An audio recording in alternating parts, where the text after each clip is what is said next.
ওই যে ফানুস দুইটা। হ্যালো ভিউয়ার্স, এই যে আজকে আমাদের 28 মানে বুঝেন, এটার ভিতরে 28টা যে কোবরা সাপের, এটা একটা একটা করে জ্বলবে। 31st নাইট না, বুঝেনি তো, একটা মজার একটা ব্যাপার আছে। এই যে আরেকটা, এটা হলো এই যে আতশবাজি, তারাবাতি, এই যে তারাবাতি, বক তারাবাতি, এটার ভিতরে 10টা করে থাকে, 2 প্যাকেট নিছি।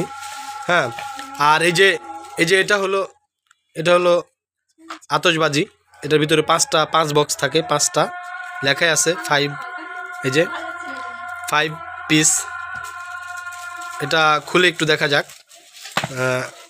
আর ফানুস তো আছেই, হ্যাঁ কন্টিনিউ ফানুস তো আমাদের, ফানুস তো থাকবেই, এটা তো থাকবেই, ঠিক না? ফানুস তো থাকবেই। কালকে থেকেই অলরেডি ফানুস উড়ানো শুরু হয়ে গেছে।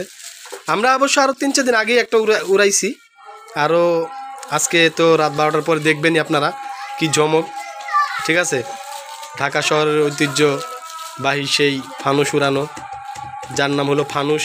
আমরা মানুষ উড়াবো ফানুস। সেই ইন্দ্রকিশোরের গানটা মনে পড়ে গেল, হায় রে মানুষ রঙিন ফানুস, দম ফুরালে ঠুস।